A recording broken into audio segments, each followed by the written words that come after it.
आचार्यमावाहयामि स्थापयामि पूजयामि कृष्णमाचार्यमावाहयामि स्थापयामि पूजयामि అందరిలోనూ నిన్నే చూస్తూ అంతర్యామిగా దర్శిస్తాం అందరి ద్వారా నిన్నే వింటూ ప్రణవంగా మేం భావిస్తాం యుల సేవను కావిస్తూ నీ పద సేవను ఆశిస్తాం నీవే నేనని దర్శిస్తూ జీవిస్తూ మేం సరిస్తాం ఆచార్యమావాహయామి స్థాపయామి పూజయామి కృష్ణమాచార్యమావాహయామి స్థాపయామి పూజయామి. ఓకే, ఈరోజు మన భగవద్గీత అయినా సార్ నమస్కారం. నమస్తే, good morning. Happy new year sir. Happy new year sir. మన ఆర్గనాన్ ఆఫ్ మెడిసిన్. ఓకే, అందులో మనం ఏం చదువుకున్నాం లాస్ట్ టైం? ఐడియా ఉంది ఎవరికైనా?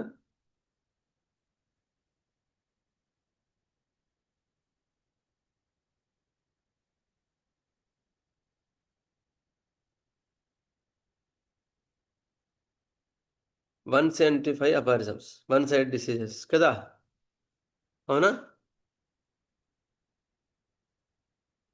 174 అపారిజమా లాస్ట్ చెప్పుకునేది మనం? 18-12 చెప్పారండి. 174 174 18-12 చెప్పారు. ఓకే, లాస్ట్ అదే చెప్పుకున్నాం కదా. ఓకే, 175 అలా. అవును sir. The principal symptoms maybe either and internal complaints. ఒకసారి లాస్ట్ టైం రివిజన్ చేసుకొని మళ్ళీ మనం చెప్పుకుందాం. వన్ సైడ్ డిసీజెస్లో రోగి వేదనలు తక్కువగా ఉన్నప్పుడు సూక్ష్మ పరిశీలన చేయవలను అని చెప్పినారు. ప్రధాన వేదనలో ఒకటి దేహతత్వం లోపల స్థాపించుకొని ఉండవచ్చును. చాలా సంవత్సరం నుంచి వేధించిన తలనొప్పి కావచ్చు, విరేచనలు కావచ్చును, ఎప్పటి నుంచి పొట్టి పీడించిన గుండె జబ్బు కావచ్చును, బాహ్య శరీరంలోకి సంబంధించిన బాధ ఏదైనా కావచ్చు. ఇట్టి వారిని ప్రాంతీయమైన చిల్లర వ్యాధులుగా గుర్తించిన పరిపాటి అయి ఉన్నది. బాహ్యతత్వంలోకి సంబంధించిన అంటే ఇక్కడ 174 లాస్ట్లో చెప్పుకునేది ఏంటంటే చాలా నుంచి తలనొప్పి కానీ, కడుపు నొప్పి కానీ, చర్మవ్యాధి కానీ దేని కూడా టెంపరీగా ఇది చర్మవ్యాధి కదా, చర్మ స్పెషలిస్ట్ అంటే చర్మాన్ని మాత్రమే చూడకండి, as a totality of body చూసుకొని ప్రిస్క్రిప్షన్ ఇవ్వండి అని లాస్ట్ టైం చెప్పినారనమాట. అది గజ చర్మము, తామర, గజ్జి మున్నగున వాని దేహములందరి ఆ ప్రాంతం సంబంధించిన వ్యాధులుగా పొరబోట జరుగుతున్నది. ఆ ప్రాంతమే ఉండదు. చాలా చాలా హ్యూమన్ మ్యాగ్నెటిజం అన్నారు. ఈకార్జీ లాంగ్వేజ్ చెప్పాలంటే హ్యూమన్ మ్యాగ్నెటిజం ఉంటుంది, అది దెబ్బతింటుందండి. ఆ దెబ్బతిన్నప్పుడు ఎక్కడైతే జెనెటిక్గా వీక్ పాయింట్స్ ఉన్నాయో అక్కడే దాని యొక్క ప్రొజెక్షన్ జరుగుతుంది. అంతేగాని ఆ పార్ట్ మాత్రమే అనారోగ్యం అని ఎప్పుడు భావించకండి. చాలా చాలా ముఖ్యం. అట్లా ఒకసారి ఇప్పుడు గర్భంచి ఆపరేషన్స్ కానీ ఏదో ఒక ఆపరేషన్ శరీరం మీద చేసిన తర్వాత దాని యొక్క మ్యాగ్నెటిజం పోయిన తర్వాత ఎంత ప్రాబ్లమ్స్, అంతకుముందు మందు ఎంత బాగా పనిచేసేదో ఇప్పుడు అంత బాగా పనిచేయదు. అయ్యా ఎందుకు ఇంత పని చేయట్లేదా అని చూసుకుంటే వాళ్ళకి ఆపరేషన్ అయిపోయింది. అదే అనమాట. అంటే లోకల్గా చూడకండి ఆ డిసీజ్ని. ఇవి వ్యాధిలో అంతర్భాగములైన లక్షణములు కానీ వ్యాధులు కావు. వ్యక్తికి జబ్బు లేనిచో చర్మమునకు వ్యాధి రాదు. ఇది ఫస్ట్ అండ్ ఫార్మోస్ట్ గుర్తుంచుకోవాల్సిందే. అసలు ఇది మన క్లినిక్లో అందరం కూడా రాసుకోవాలి. ఒక వ్యాధిలో ఒక వ్యక్తి జబ్బు లేనిచో చర్మంలోకి వ్యాధి రాదు.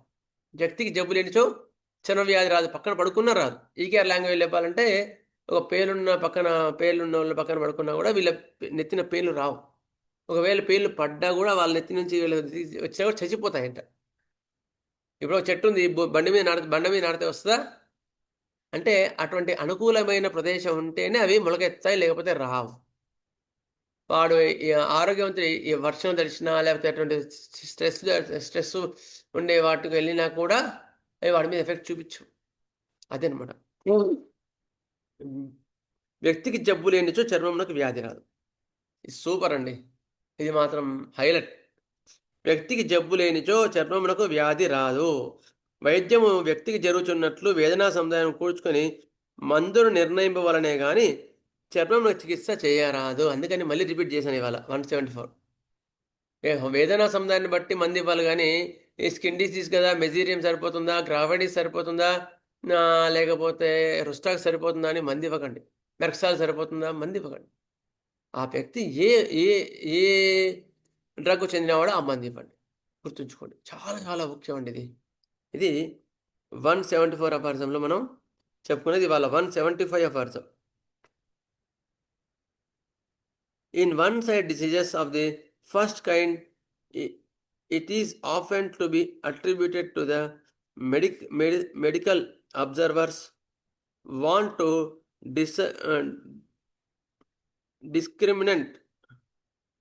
discernment that he does not fully discover the symptoms actually present, which would enable him to complete the sketch of the portrait of the disease.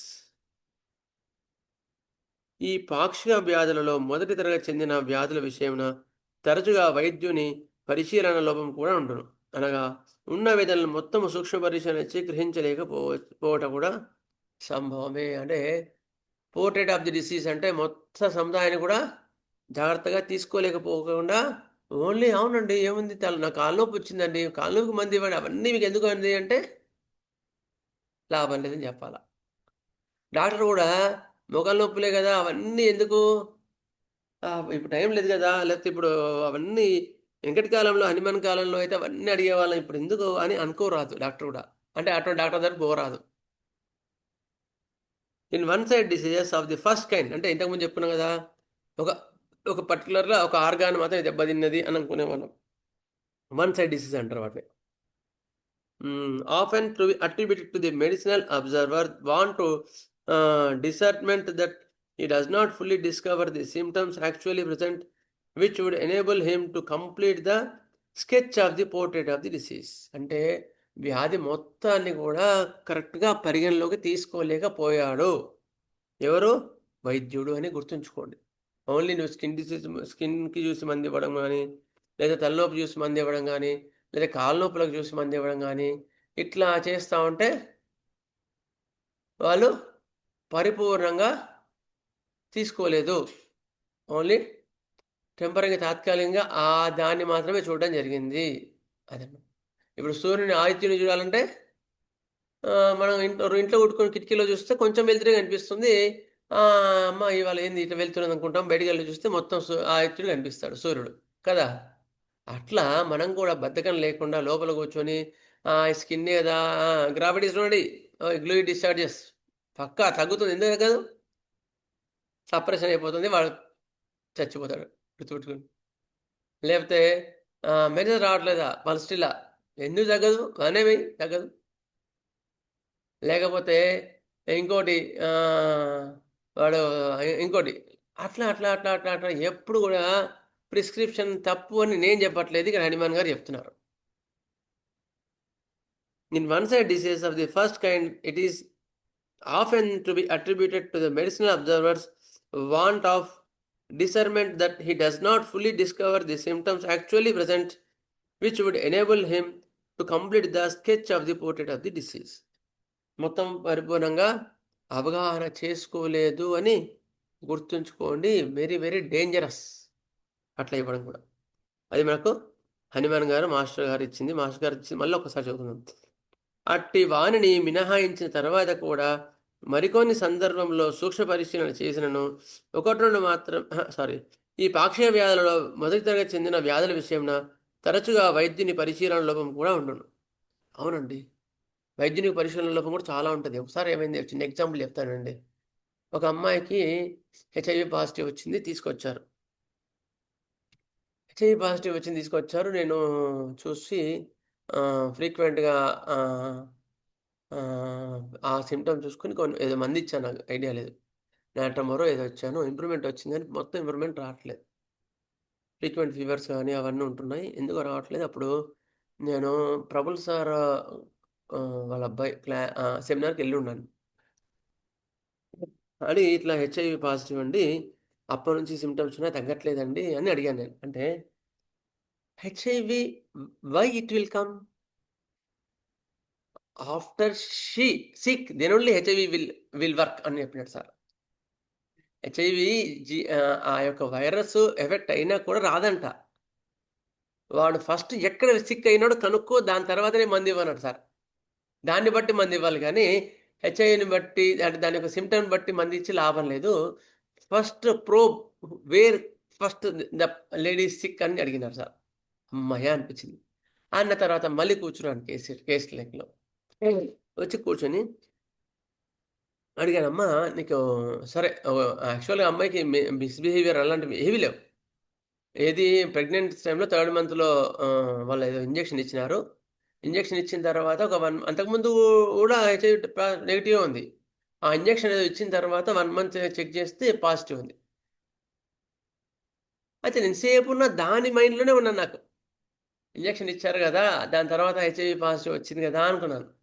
కానీ అడిగిన తర్వాత ఏం చేశారు, first you probe where she sick. Then only HIV virus will work. Otherwise HIV will die అని చెప్పినాడు sir.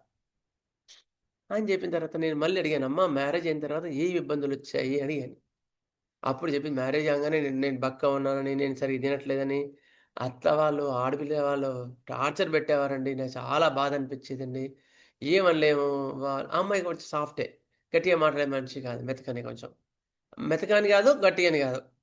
ఇంక వాళ్ళు torture పెడుతుంటే లోపల లోపల బాధపడేవాడినండి అని చెప్పేదనమాట. బక్కగా అవును మరి పెళ్ళప్పుడు తెలీదా వాళ్ళు బక్కగా ఉన్నారంటే, అవును అని అడిగిందామె. మరి నేను పెళ్లి చేసుకుంది, పెళ్లి చూపులకొచ్చినప్పుడు బక్కగా ఉన్నానని తెలీదా అండి వాళ్ళకి?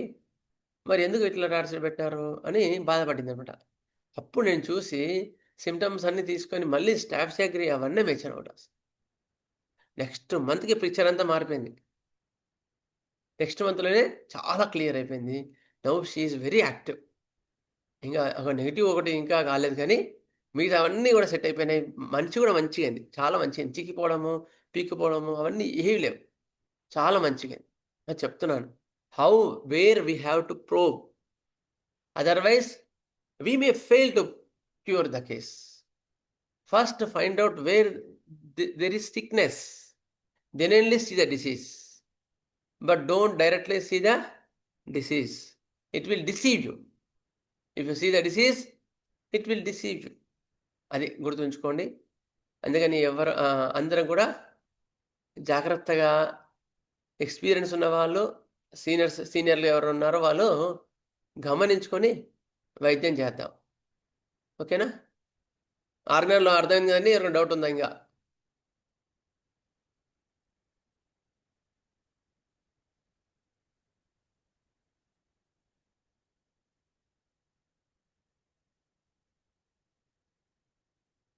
ఇంకెవరికైనా డౌట్ ఉందా? సరే. ఒక్క నిమిషం.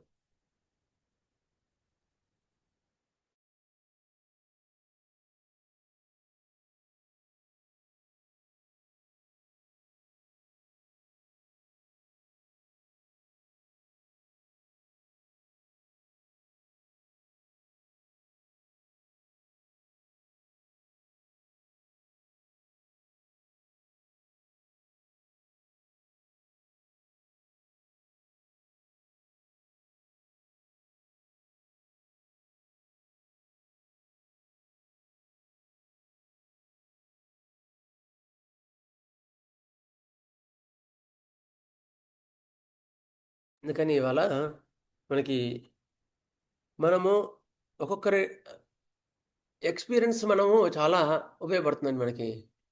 అందుకని మనము వాళ్ళ యొక్క అనుభవాల నుంచి మనం పాఠాలు నేర్చుకుంటున్నాం.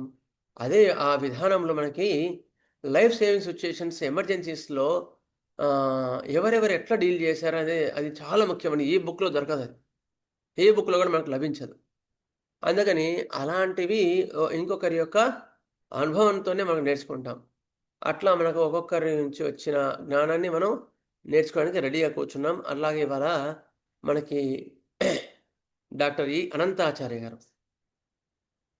అనంతాచార్య గారు ఇవాళ మనకి లైఫ్ సేవింగ్ సిచ్యుయేషన్స్లో ఎట్లా హ్యాండిల్ చేశారు అనేది మనకి వివరంగా వివరిస్తారు. మనం దాన్ని బట్టి మనం నేర్చుకుందాం. వారు పరిచయం అవసరం లేదు. కాకపోతే ఒక మాట, చిన్న మాట, చాలా అద్భుతమైన వైద్యుడు. ఇంకోటి చెప్పాలంటే మృదు స్వభావి, స్నేహశీలి. వారికి ఇలాంటి అహంకారం కానీ అటువంటివి ఏమి ఉండవండి. టు బి ఫ్రాంక్, నేను ఈ కేర్ మనవనని అటువంటివి ఏమి ఉండవు. చాలా అంటే అదే అనమాట. ఇప్పుడు all glitters are not gold. ఏమంటారు, బంగారం మెరవదు. అట్లా అట్లా అందుకని గిల్ట్ నగలే మెరుస్తాయి అన్నట్టుగా మనకు వారి యొక్క అనుభవాన్ని మనం నేర్చుకోవడానికి ఉద్యుక్తులమై రెడీగా ఉందాం.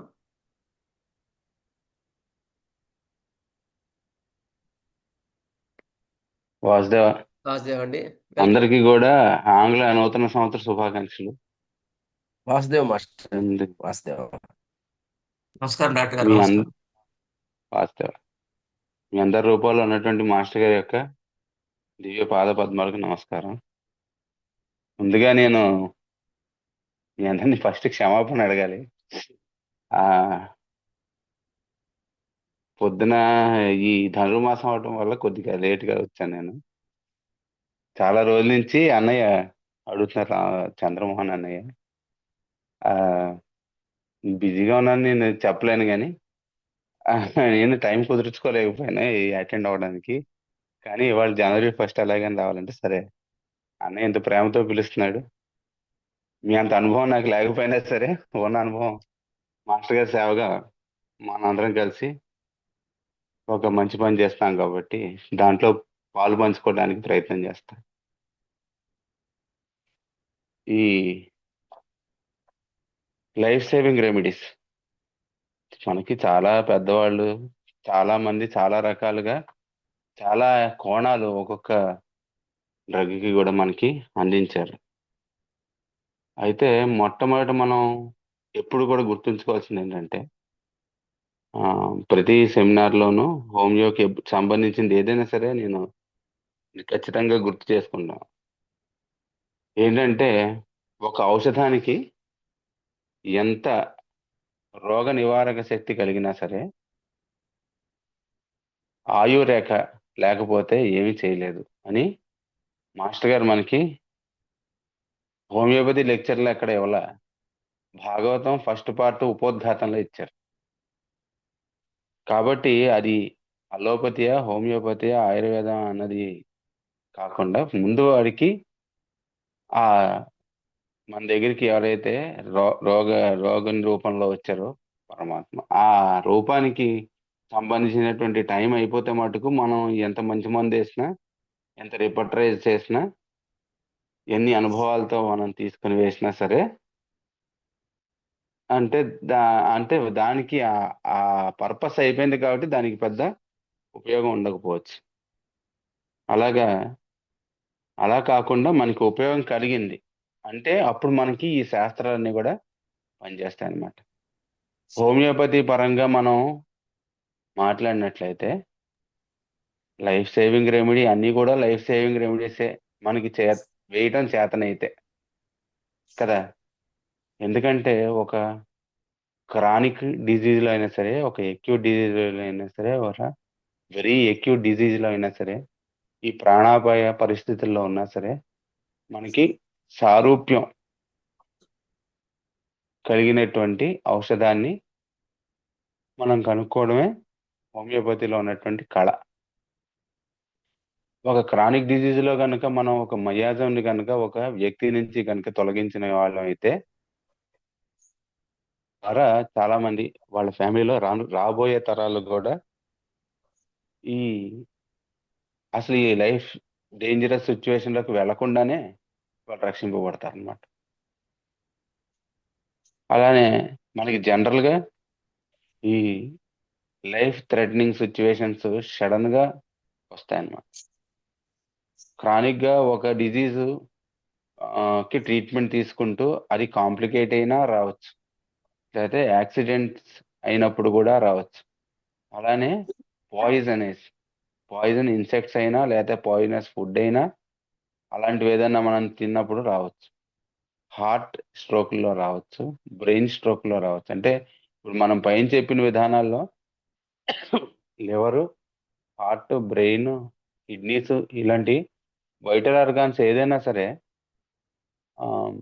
వాటిని అటాక్ అయ్యి సడన్ గా డ్యామేజ్ అయ్యి వాటి ఫంక్షన్స్ డిస్టర్బ్ అయ్యి ఆ హోల్ ఎకానమీకి కావలసినటువంటి సామ్యత చెడిపోయి ఆ ప్రాణం విడిచేటువంటి పరిస్థితికి రావచ్చు అనమాట. అలాంటి సిచ్యువేషన్స్ లో మనకి ఇండికేట్ అయ్యి ఆ ప్రాణాపాయ స్థితిలోంచి మళ్ళీ పక్కకి పడేయగలిగినటువంటి సామర్థ్యం కలిగిన మందుల్ని మనం హోమియోపతిలో లైఫ్ సేవింగ్ రెమెడీస్ అంటాం. మీ అందరికీ తెలిసిన విషయం. అయితే మోస్ట్ కామన్ గా మనకి హెమోరేజెస్ కానీ, సింకోప్ కానీ, లేకపోతే టెరిబుల్ వీక్నెస్ అంటే ఒకడికి ఏదన్నా టైఫాయిడ్ వచ్చింది అనుకుందాం, వాళ్ళు మందులు వేస్తున్నారు, హోమియోపతి అయినా అలోపతి అయినా వేస్తున్నారు, ఇంప్రూవ్మెంట్ వస్తుంది అంటే జ్వరం తగ్గింది, మిగిలినవన్నీ కూడా తగ్గాయి, కానీ వాడికి నీరసం అనేటువంటి తగ్గట్ల. ఆనాటికి ఇంకా నీరసం అవుతున్నాడు. జ్వరం మాత్రం తగ్గిపోయింది, మనం టైఫాయిడ్ తగ్గిపోయింది అనుకుంటున్నాం, కానీ వాడికి వామిటింగ్ సెన్సేషన్ వస్తుంది, తర్వాత వామిటింగ్ అవుతుంది, చూస్తే బ్లడ్ వామిట్ అవుతుంటుంది, ఆ మోషన్ అవ్వదు, ఆకలి వేయదు, జ్వరం మాత్రం తగ్గిపోతుంది. ఇలాంటి పరిస్థితుల్లో మనం అలోపతి ట్రీట్మెంట్ జనరల్ గా రాంగ్ అయితే అంటే వైటాలిటీకిను వాళ్ళు వేసిన యాంటీబయాటిక్స్ కి సరిపోకపోతే అప్పుడు ఈ రకమైనటువంటి కండిషన్ వస్తుంది. లేకపోతే వాడికి రెసిస్టెన్స్ తక్కువ ఉండి వాడికి ఈ యాంటీబయోటిక్ డోసేజ్ ఎక్కువైనట్టయితే అప్పుడు ఈ పెర్ఫరెన్షన్స్ వచ్చి ఈ రకమైనటువంటి ప్రాణాపాయ పరిస్థితి వస్తుంది. హోమియోపతికల్గా ఏంటంటే ఇప్పుడు బ్యాప్టిషియా లాంటి మందు ఉంది, అది మనం ఒకసారి వేసాం, అనుభవం లేకుండా మనం వచ్చిన వెంటనే ఆ బ్యాప్టిషియానే మా జ్వరం 103, 104 ఉంది కదా అని రోజుకు 3 సార్లు 4 సార్లు వేసేసాం అనుకోండి, అప్పుడు ఆ అంటే ఎందుకని ఇలా వేయకూడదంటే ఆ కండిషన్ డిమాండ్ చేస్తే వేయటం అది వేరే పద్ధతి. కానీ ఈ బ్యాప్టిషియా లాంటి మందులు ఆ అవసరం లేకుండా మనం ఎక్కువ సార్లు వేస్తే ఏమవుతుందంటే ఈ ప్రూవింగ్ లో మనం ఏ పద్ధతి అయితే ఫాలో అవుతామో ఆ రకమైనటువంటి ప్రాబ్లమ్స్ వస్తాయన్నమాట. రిపీటెడ్ గా ఒకటే మనం వేయటం వల్ల ఏమవుతుంది, అంతకుముందు లేని కొత్త సిమ్టమ్స్ రావచ్చు, ఉన్న సిమ్టమ్స్ అన్ని మాయమైపోవచ్చు. అంటే జ్వరం తగ్గింది, వాడికి మిగిలిన ఆకలి హిత వచ్చింది, మోషన్ అయింది, ఆ తర్వాత లేచి కూర్చున్నాడు, కానీ తినలేకపోతున్నాడు. ఏదైనా తింటే వామిటింగ్ అవుతుంది, వామిటింగ్ బ్లడ్ అవుతుంది అనుకోండి, అయితే బ్లడ్ వామిటింగ్ అయినప్పుడల్లా నీరసపడుతున్నాడు, అంటే వాడికి ఇంకేదో లోపల ఇండికేట్ అయింది అనుకోకూడదు, ఈ లోపల ఈ టైఫాయిడే ముదిరిపోయి ప్రాణాపాయ పరిస్థితుల్లో వచ్చిందని మనం తెలుసుకోవాలన్నమాట. అలాంటి పరిస్థితుల్లో అలా కాంప్లికేట్ అయిన వచ్చిన కేసుల్లో మనకి చాలా వరకు కూడా ఈ క్రొటాలస్ రెమెడీస్ అనేటువంటి మందు పనిచేస్తుంది. ఈ పెర్ఫరేషన్స్ వచ్చి ఈ వామిటింగ్స్ ఎర్రగా కానీ నల్లగా కానీ అవటం, లేకపోతే మోషన్స్ విపరీతంగా నీళ్ళలాగా లేకపోతే గట్టిగా నల్లగా ముద్దలాగా అవటంలో ఇలా ఉంటే ఏమవుతుందంటే ఆ బ్లడ్ అనేటువంటిది ఆ లోపల పెర్ఫరేషన్ నుంచి వచ్చేసి ఆ 2-3 రోజులు అవ్వకుండా అయితే నల్లగా అవుతుంది, లేకపోతే మోషన్స్ అవుతుంటే ఎర్రగా అవుతుంది అనమాట. అలాంటప్పుడు బ్లడ్ లాస్ అయిపోయి హైపోవాల్యూమిక్ షాక్ వచ్చి ఆ రకమైనటువంటి ప్రాణం విడిచేటువంటి కండిషన్ వస్తుంది అనమాట. అలాంటప్పుడు మనం వెళ్ళి మనం ఆ కండిషన్ లో వచ్చానుకోండి పేషెంట్ మన దగ్గరికి, అప్పుడు మనం ప్రిలిమినరీ డేటా, ఫ్యామిలీ హిస్టరీ అవన్నీ చూడకూడదు. ఫస్ట్ మనం ఈ క్రొటాలెస్ లేకపోతే లెఫ్ట్ హ్యాండర్ అనో ఏది ఇండికేట్ అవుతుందో చూసుకొని అది మనం ఒక డోసు వేసినట్టయితే ఫస్ట్ ఆ ప్రాణాపాయ స్థితి నుంచి బయటకు వచ్చిన తర్వాత అప్పుడు మనం మిగిలిన డేటా అంతా కూడా తీసుకోవాల్సి వస్తుంది. అలానే ఈ అన్కాన్షియస్ సిచ్యువేషన్స్ వస్తాయి. అన్కాన్షియస్ సిచ్యువేషన్స్ లో మనందరికీ కూడా తెలుసు ఏంటంటే మనకి చాలా రెమెడీస్ ఉన్నాయి. ఓపియం, ఆర్నిక. అయితే ఏవేవి ఎప్పుడెప్పుడు ఎలా ఇండికేట్ అవుతాయి అనేది కూడా చాలా మందికి తెలుసు. ఆల్రెడీ ప్రాక్టీస్ చేసిన వాళ్ళు కూడా బోల్డ్ మంది ఉన్నారు. అయితే బుద్ధి మాస్టర్ గారు మనకి 1998లో మనకి ఈ రకమైనటువంటి లైఫ్ సేవింగ్ రెమెడీస్ దాని మీద ఆ వచ్చినట్టు లెక్చర్ లో ఒక పార్ట్ మనకి ఇచ్చారు. అందులో ఏమి ఇచ్చారంటే ఈ బ్రెయిన్ కి సంబంధించినటువంటి ప్రాబ్లమ్స్ లో ఈ షాక్ లాగా వచ్చి వాళ్ళు లాక్ అయిపోయి అక్కడి నుంచి కాన్షియస్నెస్ లేకుండా లేకపోతే ఏదన్నా రాంగ్ డ్రగ్గింగ్ వల్ల అయినా కావచ్చు, లేకపోతే హెమరేజ్ వల్ల అయినా కావచ్చు, ఇంకే కండిషన్ వల్ల అయినా సరే జనరల్ గా మనం హెడ్ ఇంజరీ అయ్యి అక్కడ హెమరేజ్ అయితే నాట్రమ్ సల్ఫ్ వేస్తాం కదా. కానీ ఆ నాట్రమ్ సల్ఫ్ కన్నా వాడికి భయం అనేటువంటిది ఉండి దానివల్ల వాడు షాక్ లోకి వెళ్ళిపోయాడని మనకి అనిపించింది అనుకోండి. ఆ తర్వాత వాడికి హెమరేజ్ అయింది అనుకోండి. ఆ రకమైనటువంటి కండిషన్స్ లో నాట్రమ్ సల్ఫ్ కన్నా కూడా ఓపియం, ఆర్నిక అనేటువంటివి చాలా బాగా లైఫ్ సేవింగ్ గా పనిచేస్తాయి. ఆ, ఒక కుర్రవాడికి ఎన్యూరిజం అని తెలిసింది అనమాట. అంటే సడన్ గా శివరాత్రి అయింది, జాగారం చేశాడు. అయిన తర్వాత సడన్ గా పడిపోయాడు బాత్రూమ్ లో. పడిపోతే తీసుకెళ్లి చూశారు, లేపారు. సరే జాగారం చేస్తున్నాడు చిన్నపిల్లాడు, సరిగ్గా తినుండడు, పడిపోయాడు అనుకున్నారు. కానీ చూస్తే పరిస్థితి వేరే రకంగా ఉంది. అసలు కాన్షియస్ లోకి రావట్లేదు, పిలిచినా పలకట్లేదు, గిల్లినా లేవట్లేదు. సరే వెంటనే తీసుకెళ్ళి ఫస్ట్ సెలైన్ ఫిజిషియన్ తీసుకెళ్ళి చూపిస్తే కాన్షియస్నెస్ లోకి రావట్లేదు అన్నారు. అంటే అప్పుడు ఏమైందంటే అంతకుముందు కొన్ని రోజుల నుంచి తలపడినట్టు సడన్ గా, తర్వాత ఏం ఉండట్లేదు అని చెప్పారు అన్నమాట. వెంటనే అతను తీసుకెళ్ళి ఎంఆర్ఐ చేస్తే లోపల ఇన్యూరిజం ఉంది అని చెప్పారు. ఇన్యూరిజం అంటే చాలా మందికి తెలుసు మనలో, కాకపోతే ఈ మెడికల్ టర్మ్స్ అనుభవం లేని వాళ్ళ కోసం చెప్తున్నాను. అంటే తలలో ఉన్న అటువంటి ఆర్టరీస్ లో ఒక బాగా బల్జ్ అయి ఉంటుంది అనమాట. అది ఏ క్షణంలో అయినా చిన్న ప్రెషర్ చేంజ్ వచ్చినా పగిలిపోతుంది. జనరల్ గా ఈ ఎన్యూరిజం వచ్చి ఆ రకమైనటువంటి ఆర్టరీ డ్యామేజ్ అయితే పడి చనిపోతుంటారు. తెలియని కూడా తెలియదు మనకి. సడన్ గా మాట్లాడుతూ పడి చనిపోతారు. ఎందుకంటే అది బ్లాస్ట్ అయిన తర్వాత ఎక్కువ టైం ఉండదు. లక్కీగా ఏంటంటే బ్లాస్ట్ అవ్వకుండా కాన్షియస్నెస్ ముందు పోయింది. పోతే సరే ఇప్పుడు ఏం చేయాలంటే ఖచ్చితంగా దానికి సర్జరీ సపోర్ట్ తీసుకోవాలి. ఎందుకంటే ఇన్యూరిజం ఆల్మోస్ట్ అంటే అంతకు ముందు మనకి ఫస్ట్ తలనొప్పులు వచ్చినప్పుడు సస్పెక్ట్ చేసి వేస్తే అయి ఉండొచ్చేమో, కానీ ఇది ఏంటంటే మెకానికల్ ప్రాబ్లం అన్నమాట. 90% మెకానికల్ ప్రాబ్లమ్స్ మెకానికల్ గా రెక్టిఫై చేయాలి, న్యాచురల్ ప్రాబ్లమ్స్ న్యాచురల్ గా రెక్టిఫై. అంటే న్యాచురల్ కాజెస్ వల్ల వచ్చిన మెకానికల్ ప్రాబ్లమ్స్ ఒక్కోసారి రెక్టిఫై అవుతాయేమో, కానీ జనరల్ గా ఈ ఫార్మేషన్ డిఫెక్ట్ లో ఉన్నవి, అంటే చిన్నపిల్లాడి నుంచి పెరుగుతుంటాడు కదా, ఆ పెరిగే టైంలో ఈ ఎన్యూరిజం కూడా పెరుగుతుంది అనమాట. పెరిగి బ్లాస్ట్ అవ్వకుండా ఒక్కోసారి లక్షణాలు కనిపిస్తాయి, 90% లక్షణాలు ఏం కనిపించవు, పడి చనిపోతుంది. సరే అప్పుడు అతన్ని సర్జరీ చేశారు, ఇక్కడ విశాఖపట్నంలో చేశారు. చేసిన తర్వాత ఏంటంటే విపరీతమైన భయం. పక్కకి వెళ్ళిపోకూడదు, ఇక్కడే ఉండండి, బొట్టు పెట్టండి అన్నాడు. కళ్ళు మూసుకున్నాడు. ఓ తలనొప్పి. ఒక 2 రోజులు ఉంది ఇంకా ఆ సర్జరీ చేయడానికి. దీనికి కావాల్సినటువంటి డిస్కషన్స్ అన్ని కూడా ఆ అబ్బాయి ముందే జరిగేటప్పటికి ఆ భయం అతనిలో జనరేట్ అయిపోయి మళ్ళీ ఆ అన్కాన్షియస్ స్టేట్ లోకి వచ్చినప్పుడు ఫస్ట్ ఓపియం 200 అనేటువంటిది వేశారు. వేస్తే కాన్షియస్ లోకి వచ్చాడు, మళ్ళీ కాన్షియస్ పోయింది. ఇప్పుడు ఓపియం 1 వేశారు. వేస్తే కాన్షియస్ లోకి వచ్చాడు. వచ్చిన తర్వాత సర్జరీ అయింది. అయిన తర్వాత మీరు ఇక్కడే ఉండండి, పక్క వెళ్ళకండి, నాకు భయం వేస్తుంది అని. ఎవరు లేకపోతే భయంతో ఉలిక్కి పడేవాడు, గట్టిగా అరిచేవాడు. ఓపియం వేశారు, పని చేయలేదు. అప్పుడు ఆర్నికా వేసాం అన్నమాట. ఆర్నికా వన్యం వేస్తే పడుకున్నాడు, నిద్ర పట్టింది. మళ్ళీ ఒక 4 గంటల తర్వాత మళ్ళీ లేచాడు. మళ్ళీ ఓ ఓ ఓ భయం, ఏమో అయిపోతుంది నాకు, పక్కన ఉండండి, ఇది అది అన్నాడు. సరే, ఇంత రెస్ట్లెస్నెస్ ఉన్నాయి, ఆర్నికా ఆల్బమ్ ఏమో అనుకున్నాం. కానీ ఆర్నికాతో ఇంప్రూవ్మెంట్ వచ్చిందని మళ్ళీ ఆర్నికా వన్యం వేసాం.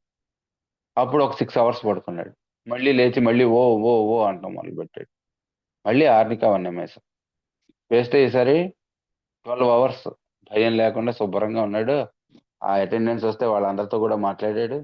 మళ్ళీ ఆ ఎపిసోడ్ అయిపోగానే మళ్ళీ మొదలు పెట్టాడు.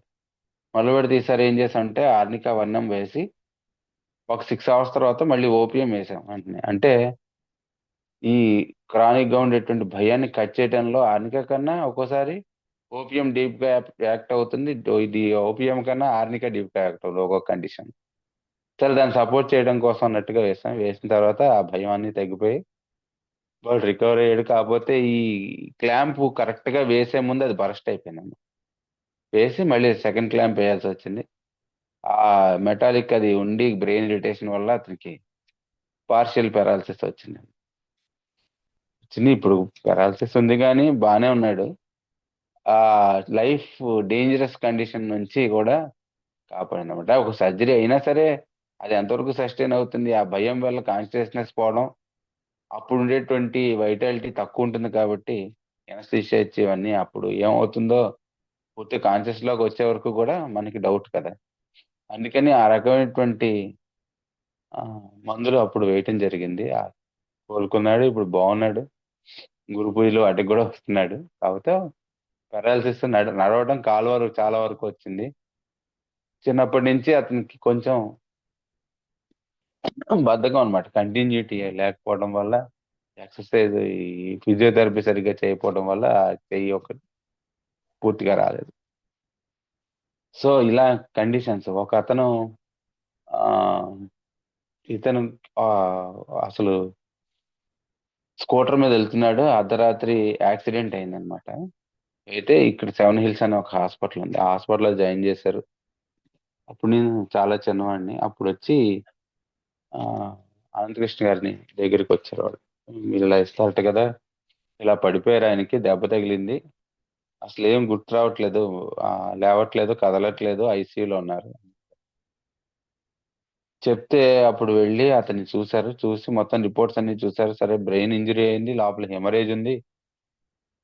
ఆ నేనైతే నాట్రమ్ సెల్ఫ్ వేసేసేవాడిని, ఎందుకంటే హెమరేజ్ ఫస్ట్ కవర్ అవ్వాలి, ఇవన్నీ ఆలోచించి. ఆ రిపోర్ట్స్ లో చూస్తే ఒక లంగ్ లో నీరు పట్టింది సార్. బట్టి బ్రీదింగ్ చాలా స్టెన్యూస్ బ్రీదింగ్ ఉంది. కాన్షియస్నెస్ మిగిలిన ఈ హెడ్ ఇంజరీ సిమ్టమ్స్ అన్ని ఉన్నాయి. దీని బేస్ చేసుకుని బ్యాసిల్లం 10 వేశారు ఒక డోస్. వేస్తే ఆ లంగ్ సెట్ అయింది, ఆ బ్రెయిన్ హెమరేజ్ కవర్ అయిపోయింది. నెక్స్ట్ డే అంటే ఒక 24 అవర్స్ కూడా ఇంకా ముందే అతను మెలకు వచ్చింది, లేచి కూర్చుని ఎక్కడున్నానేంటి, నేను ఎక్కడికో వెళ్తున్నాను కదా, పడిపోయాను కదా అన్నాడు. మెమరీ కూడా వెనక్కి వచ్చింది ఒక 2 days లో. మొత్తం ఆయన బ్యాంక్ అకౌంట్స్ ఏంటి, అవేంటి ఇవేంటి మొత్తం అన్ని కూడా వచ్చేసాయి. ఒక వారం రోజుల్లో డిశ్చార్జ్ అయ్యి ఇంటికి వచ్చాడు. ఇంకో డోసు రిపీట్ చేయడానికి కూడా అవసరం లేకుండా పోయింది. సో అంటే ఈ లైఫ్ డేంజరస్ కండిషన్ లో ఏ ఆర్గాన్ ఇన్వాల్వ్మెంట్ అయినా సరే, ఈ లంగ్ ఇన్వాల్వ్మెంట్ ఉండి కొంచెం దానికి గనుక ఏదైనా కొంచెం డ్యామేజ్, టిష్యూ డ్యామేజ్ అనేటువంటి కనుక స్టార్ట్ అయితే ఈ బ్యాసిల్లం అనేటువంటిది బ్రహ్మాస్త్రంలా పనిచేస్తుందని చెప్పారు బుజ్జి గారు. ఆ, అంటే వాడికి ఏదైనా అయ్యి ఉండొచ్చు. ఒకసారి ఆ, ఒక లేడీ అన్నమాట, ఆవిడకి వాళ్ళ అమ్మాయి పెళ్లి 2 days లో అర్ధరాత్రి ఆల్మోస్ట్ ఒక 1:30 అలా ఫోన్ చేశారు. చేస్తే ఫోన్ ఎత్తే వాళ్ళ అమ్మాయి అన్నమాట. ఏడుస్తుంది. ఏంటంటే, ఏమో అమ్మాయి ఏమో అయిపోతుంది, నాకు చాలా భయం వేస్తుంది. సరే, ఏ మందు ఆ అమ్మాయి ఏం చెప్పలేకపోతుంది. అంటే అందరూ డాక్టర్స్ కాదు కదా చెప్పడానికి. ప్లస్ వాళ్ళ తండ్రి లేడు, వాళ్ళ అమ్మగారు ఆ యాంగ్జైటీ దాని మీద అసలు ఏం చెప్పలేకపోతుంది. సరే, నేను మా పనిగోపాల్ ఉన్నాడు అప్పుడు, తన్ని కూడా తీసుకుని మొత్తం అన్ని మందులు తీసుకెళ్ళాం. అంటే ఏ మందు ఇండికేట్ అవుతుందో తెలియదు. ఒకటి రెండు మందులు తీసుకెళ్ళి ఇంకో మందు ఇండికేట్ అయ్యి మనం వచ్చి తీసుకెళ్ళడానికి టైం కుదురుతుందో కుదరదో తెలియదు కదా. అందుకని మొత్తం అన్ని మందులు మొత్తం సెట్ అంతా కూడా తీసుకుని కార్లో వేసుకుని వెళ్ళాం. ఫస్ట్ అసలు ఏమవుతుందో చూద్దాం. వెళ్ళి చూసేటప్పటికి ఆ బ్రెయిన్ స్ట్రోక్ స్టార్ట్ అయిపోయింది. ఒకవైపు అంతా పెరాలసిస్ వస్తుంది. ఈ బ్రీతింగ్ ఏమో స్టెన్యూస్ గా ఉంది. చూసి ఫస్ట్ అప్పుడు 1:30 అయింది. సరే కార్బోవేట్ చేసాం ఫస్ట్. చేస్తే ఆ, కొంతవరకు హోల్డ్ ఇచ్చింది. తర్వాత హోల్డ్ పోయింది. తర్వాత ఆ అప్పుడు 2 దాటిన తర్వాత ఆర్సనిక్ ఆల్బమ్ వేసాం. వేస్తే కొంత నెమ్మదించింది, కానీ బీపీ ఏం కంట్రోల్ అవ్వట్లేదు. గ్లోనైన్ వేసాం, అసలు ఏమీ లేదు. అంటే టిష్యూ డ్యామేజ్ స్టార్ట్ అయిపోయింది అనమాట అప్పటికి. అంటే హెమరేజ్ స్టార్ట్ అయిపోయింది. సరే ఆవిడని కుర్చీలో కూర్చోబెట్టుకుని కింద దించి ఆయన తీసుకుని హాస్పిటల్ తీసుకెళ్ళి పక్క నుండి ఆవిడ జాయిన్ చేసి అప్పుడు రిపోర్ట్స్ తీశారన్నమాట. తీస్తే వాళ్ళు ఆ ప్రోటోకాల్లో మనం క్యాజువాలిటీకి తీసుకెళ్ళినప్పుడు ఎక్స్రే తీస్తే ఒకవైపు లంగ్ అంతా కూడా నల్లగా అయిపోయింది. ఆ ఎక్స్రేలో చూసినప్పుడు ఒకవైపు లంగ్ మొత్తం డ్యామేజ్ అయిపోయింది. 5% సర్వైవబిలిటీ, మనం చేయగలిగేది ఏం లేదు. అప్పుడు దీని మీద మా బుజ్జిగా చెప్పిన దాని మీద డిపెండ్ అయ్యి ఆ బ్యాసిల్లం 10 ఒక డోస్ వేసి నెక్స్ట్ డే వెళ్ళి చూసేటప్పటికి మళ్ళీ ఎక్స్రే తీసేటప్పటికి మొత్తం ఆ లంగ్స్ అంతకు ముందు నార్మల్ గా ఎలా ఉన్నాయో అలా వచ్చేసింది. ఆవిడ కాన్షియస్ లోకి వచ్చారు. ఆ తర్వాత శుభ్రంగా నుంచుని వాళ్ళ అమ్మాయి పెళ్లి చేశారు. ఆ బ్రెయిన్ స్ట్రోక్ తాలూకా లక్షణాలు కూడా అది కట్ చేసినాను. అంత వండర్ఫుల్ గా ఒకసారి ఆ బ్యాసిలం పనిచేస్తుంది. ఆయన బ్రహ్మాస్త్రం అంటే బ్రహ్మాస్త్రంలోనే పనిచేసింది మరి ఆ కేసులో.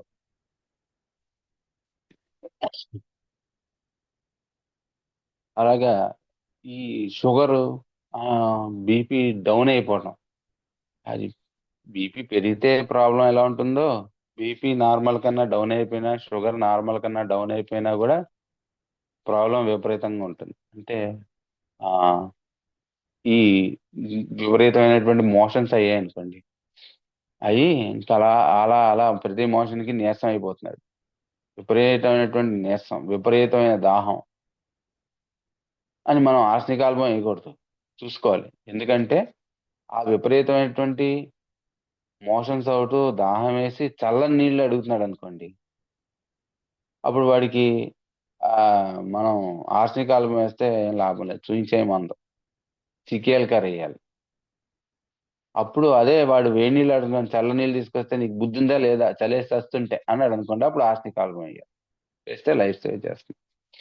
అలా కాకుండా ఒళ్ళింటి నిండా చెమటలు పడతాయి, చెమటలేమో వెచ్చగా ఉంటాయి, వాడేమో ప్రతిసారి మోషన్ కొద్దిగా అవుతుంది, లేకపోతే ఎక్కువైనా కొద్దిగా అయినా సరే కాన్షియస్ పోతుంది. పోయి చాలా సేపటి వరకు అని కుదిపితే కానీ లేవట్లేదు. ఏమైనా తాగుతావా, ఆ తాగుతావా, అని మళ్ళీ అవతలకి వెళ్ళిపోతున్నాడు. ఇంకేంట్రా, ఒరే ఇది చూడు అంటే, ఈ పేరేంటి అంటే, ఈ పేరు రా, అలా కాన్షియస్నెస్ డ్రాప్ అయిపోతుంది అనమాట. అంటే డేంజరస్ కండిషన్ లోకి వెళ్తున్నాడు అని అర్థం. ఆ చెమటలు కనుక వార్మ్గా ఇలా ఉంటే మనం వెంటనే ఓపీఎం వేయాలి. ఓపీఎం ఇక్కడ 30-200 వేస్తే లాభం లేదు, 1 M మినిమం వేయాలి. వేస్తే ఆ స్టేజ్ నుంచి వాడిని సేవ్ చేసి అవతల పడేస్తున్నాము. అలానే విపరీతమైన ఎయిర్ హంగర్, ఈ కార్డియాక్ ప్రాబ్లమ్స్ లో మనం చూస్తాం. ఇది అందరికీ చాలా మంది తెలిసిన విషయం. ఎయిర్ హంగర్, గాలి ఎంత ఉన్నా సరిపోదు. అలా ఏమో ఆ ఓ ఓ అంటుంటాడు, గోల పెడుతుంటాడు. వాడికేమో ఊపిరండి, ఏమో తింటావా, తినలేడు. ఆకలేస్తుంది అంటాడు, ఏం తీసుకొస్తే ఒక చెంచా తింటాడు, అబ్బా పొట్టు ఉబ్బిపోయింది అంటాడు. ఊపిరి ఆడదు, గాలి సరిపోదు. అలాంటి వాడికి మనకు తెలుసు, అంటే క్లాసికల్ సిమ్టమ్స్ ఉన్నాయి కాబట్టి కార్బోవేట్ చేస్తాం. అలాంటి కండిషన్ లో ఉండి, ఎయిర్ హంగర్ ఉండి, విపరీతమైనటువంటి కోల్డ్నెస్, పట్టుకుంటే బాగా చల్లబడిపోతుంటాడు. అప్పటికి చల్లబడిపోయి వీక్ అయిపోతుంటాడు. ఆ పెయిన్ విపరీతంగా వస్తుంది. ఆ తర్వాత ఆ గొంతు దగ్గర పట్టేస్తున్నట్టు అనేటువంటిది ఆ లక్షణం ప్రామినెంట్ గా ఉంటుంది. అప్పుడు మనం కార్బోవేట్ చేస్తే లాభం లేదు. లారాసిరాసిస్ అనే ఒక మందు ఉంటుంది, అది వేస్తే లైఫ్ సేవ్ అవుతుంది. అలాగే చిన్న చిన్న విషయాలు మనం బెడ్ సైడ్కి వెళ్ళి ఆ పేషెంట్లు చుట్టుపక్కల ఉన్న మిగిలిన వాళ్ళందరూ కూడా చాలా యాంగ్జైటీతో ఉంటారు. అంటే ఈ డ్రగ్స్ అవి మనకు తెలుస్తాయి. తెలిసిన తర్వాత మనం వాళ్ళు చెప్పినటువంటి ఆవేశంగా చెప్పినటువంటి సిమ్టమ్స్ లో మనం దేన్ని కన్సిడర్ చేయాలి, దేన్ని చేయకూడదు, దేన్ని వెరిఫై చేసుకోవాలి అనేటువంటి కీ పాయింట్స్ అన్నమాట. ఎప్పుడు కూడా హోమియోపతిక్ ఫిజిషియన్ కి మనం అక్కడికి వెళ్ళి చూసాం అనుకోండి, చూస్తే మాట్లాడట్లేదండి, పడుకున్నాడండి, లేవట్లేదండి చెప్తుంటే ఎప్పటి నుంచి, అంటే దాని ప్రోగ్రెస్ ఎలా ఉంది అంటే 2 days నుంచి జ్వరం వస్తుంది, తగ్గుతుంది, మెల్లగా మగతలోకి వెళ్తున్నాడు, వస్తున్నాడు, ఇప్పుడు ఇలాగ వచ్చింది అంటే దానికి ఒక 2 days హిస్టరీ ఉందండి. అలా కాకుండా ఏమోనండి ఏమైందో తెలియదు, ఆ, ఇందాకే పెట్టాం ఒక గంట ముందు పులిహార, వచ్చి పడిపోయాడు, పడిపోయి లేచాడు, పొట్ట నొప్పి అన్నాడు, ఇంక లేవట్లేదు. అది దాని ప్రోగ్రెస్ చాలా తీవ్రంగా ఫాస్ట్ గా ఉందన్నమాట. దాని ప్రకారం మనం రెమెడీని సెలెక్ట్ చేయటం, అలానే దాని పొటెన్సీని సెలెక్ట్ చేయటం అనేటువంటిది చేసుకోవాలి. తర్వాత ఒక ఇంకొక గోల్డెన్ రూల్ భలే చెప్పారు, ఇది చాలా ఇంపార్టెంట్ అన్నమాట. మామూలుగా ఈ చైనా మనం ప్రెగ్నెంట్ ఉమెన్ లో వేయం కదా, కానీ ఏం చెప్పారంటే బాగా అనుభవం ఉన్నప్పుడు ప్రెగ్నెన్సీలో అత్యవసరం అయినప్పుడు ప్రాణాపాయ పరిస్థితి వచ్చినప్పుడు చైనా వేయాలి అన్నారు. అంటే అప్పుడు అంతా మనం క్లాసులో చెప్పారు మాస్టర్ గారు, మనకు తెలియదు కదా. ఒకసారి ఏంటంటే రెగ్యులర్ గా మన దగ్గరే ఆవిడ వాళ్ళు ఫోన్ చేస్తారు, మందు తీసుకుంటుంటారు. ప్రెగ్నెన్సీ వచ్చింది. వచ్చిన తర్వాత ఆ అమ్మాయికి సహజంగా ఫస్ట్ నుంచి లో బీపీ అన్నమాట. అంటే 90/60, ఒకసారి 80/40, 80/50 అలా కూడా వస్తుండే. వస్తుంటే మెల్లగా కెరాటగా చేయటం, చైనా వేయటం అలాగ ఓకే అయింది. ఇప్పుడేమో ప్రెగ్నెంట్ అయిన తర్వాత ఆల్మోస్ట్ ఒక 8 month, 7th month దాటి 8th month వచ్చింది. రోజు ఆల్మోస్ట్ చైనా టైంలోనే ఇప్పుడంటే 11:45 ఫోన్ చేశారు. విపరీతమైన నీరసం, కళ్ళు తేలేసింది, అన్ని తెల్లబడిపోతున్నాయి, చల్లగా అయిపోతుంది, చెమటలు, పల్స్ ఏమో డౌన్ అయిపోతుందని ఫోన్ చేశారు. చేస్తే మరి అసలు టైము చైనా టైమే, మరి ఇప్పుడు ప్రెగ్నెంట్, మరి వెయ్యాలా వద్దా? వేయకపోతే ఏమో లైఫ్ అంత కండిషన్ లోకి వెళ్ళిపోతుంది, చాలా ఫాస్ట్ గా ప్రోగ్రెస్ ఉందండి. సరే ఇంకా మాస్టర్ గారిని తలుచుకుని చైనా 200 వేసాం. ఫస్ట్ చైనా 200 వేసాం డైరెక్ట్ గా. వేస్తే ఒక 5-10 minutes రికవరీ వచ్చింది, హోల్డ్ చేయాల. మళ్ళీ 200 వేసాం, 5-10 minutes లోనే వేయాల్సి వచ్చింది. అంటే పల్స్ బెటర్ అవ్వట్లేదు, ఇంకా కరెక్ట్గా చేసినా బెటర్ అవ్వట్లేదు, ఇంకేం చేసినా అవ్వట్లేదు. మళ్ళీ చైనా వేసాం. అప్పుడు ఒక 2-3 hours బాగానే ఉంది, మళ్ళీ పల్స్ డ్రాప్ అవడం ఇవన్నీ స్టార్ట్ అవడం మొదలైంది. ఇప్పుడు ఏంటి, ఏం చేయాలి? చేయగలిగింది ఏం లేదు, దండం పెట్టుకుని చైనా 1 వేస్తాం. వేస్తే అక్కడ రెస్టోర్ అయింది, టక్కుమని ఆవిడకి ఊపిరి అందింది, లేచింది, చిన్న వామిటింగ్ అయిన తర్వాత ఆకలేసింది, తింటే శుభ్రంగా ఉంది, పడుకుంది, నిద్రపోయింది. ఆ తర్వాత నార్మల్ డెలివరీ అయింది ఆవిడకి. పుట్టింది. అంటే ఈ గోల్డెన్ రూల్ ఏంటంటే ఈ మనకి వేయకూడనటువంటి కండిషన్స్ ఉంటాయి కదా, ఈ టైంలో ఇది వేయకూడదు అంటారు. అంటే ఒక టీబీ దానికి సంబంధించినటువంటి మందులు తప్ప ఈ రకమైనటువంటి కండిషన్స్ లో ఆ ఎగ్రవేషన్ టైంలో వేయకూడదు ఏదైనా మందు. కానీ బాగా ఈ రకమైనటువంటి హైయెస్ట్ పాయింట్ ఆఫ్ డేంజర్ లో ఉన్నప్పుడు మటుకు ఆ మందు ఎగ్రవేషన్ టైంలో వేస్తే ఒక్కసారి ఎగ్రవేషన్ వచ్చి, అంటే ఎగ్రవేషన్ అంటే దాన్ని బాగా మామూలుగా కన్నా చాలా తీవ్రంగా యాక్ట్ చేసేటువంటి టైం అన్నమాట. అంటే లైఫ్ డేంజర్ కండిషన్ లో మామూలుగా మనం ఎందుకని అవాయిడ్ చేయాలంటే ఆ తీవ్రతకి ఒక్కోసారి ఈ వైటల్ ఫోర్స్ తట్టుకోలేక ప్రాణం వదిలేయటం అనేటువంటిది జరిగేటువంటి అవకాశం ఉంటుంది. కానీ ఎగ్జాక్ట్ గా సిమ్టమ్స్ అన్ని సరిపోయి ఆ లైఫ్ డేంజర్ కండిషన్ లో గనక మనం అది మందు వేస్తే మామూలుగా వేసిన దానికన్నా బాగా ఇంకా ఎక్కువ లైఫ్ సేవింగ్ గా పనిచేస్తుంది అని చెప్పారు. మనకి 2006 లో చెప్పారు అనుకుంటా బుజ్జి మాస్టర్ గారు స్పీచ్ల్లో, క్లాసుల్లో చెప్పారు.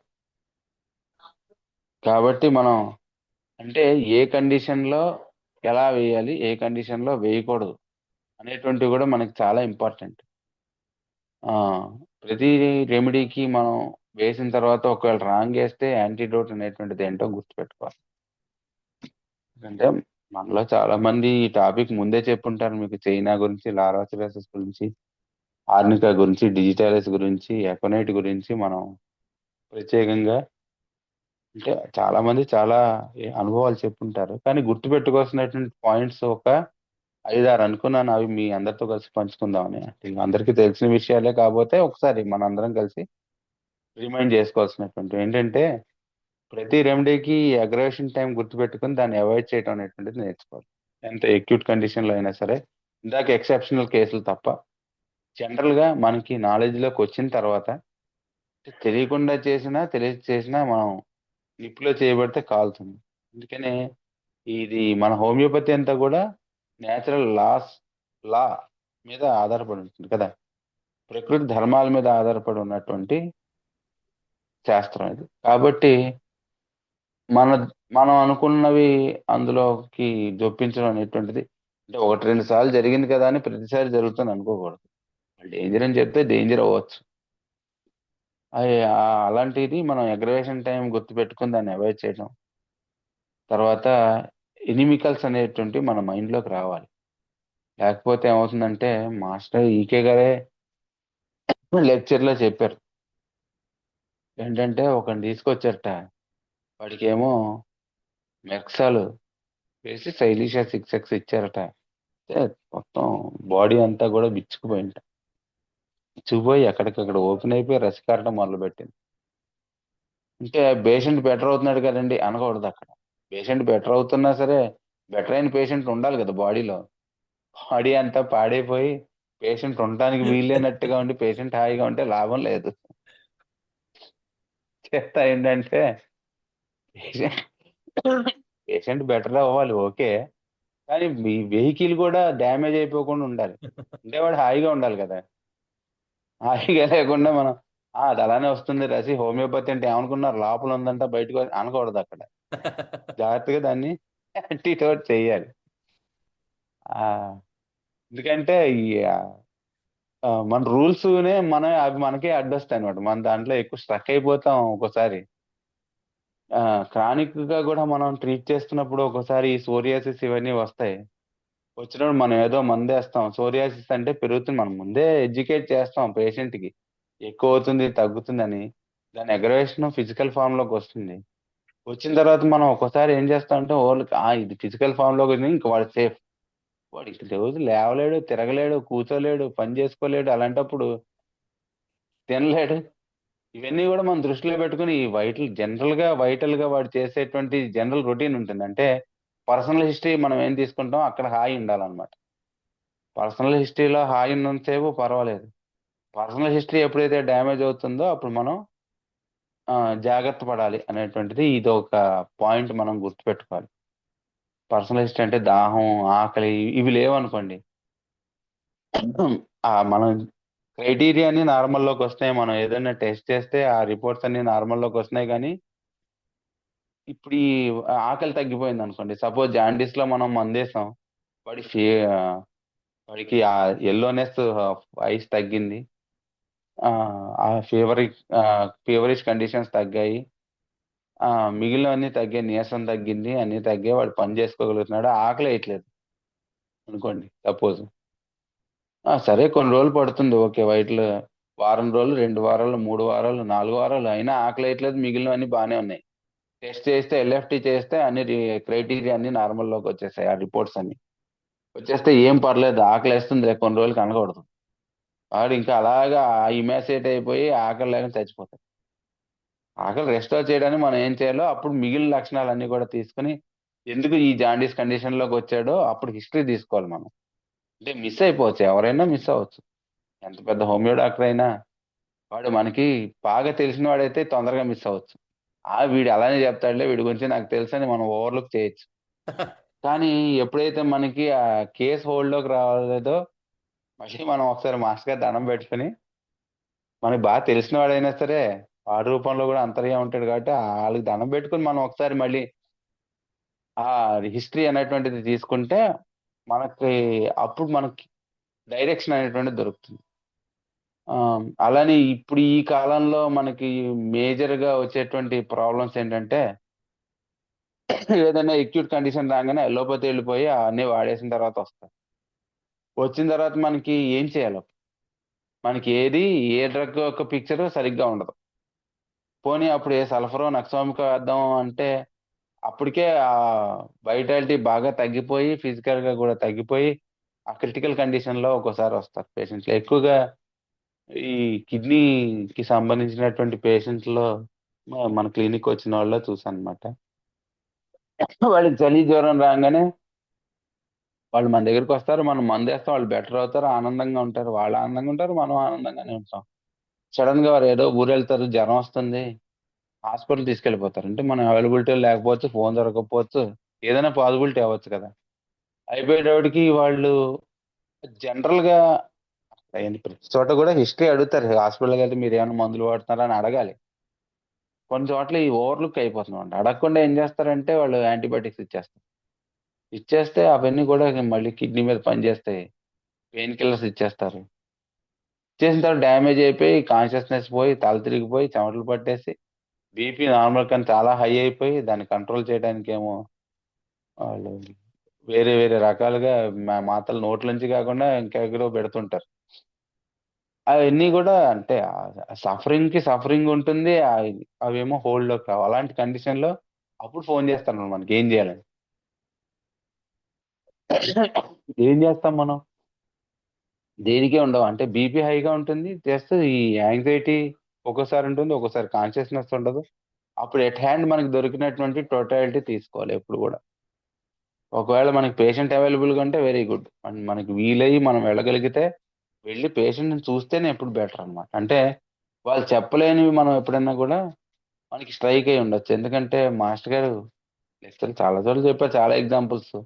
ఒక అబ్బాయికి ఫీవర్ వచ్చింట, వర్షంలో తడిచాడు, ఫీవర్ వచ్చింది. ఏంటి రుస్టాక్స్ అన్నారు.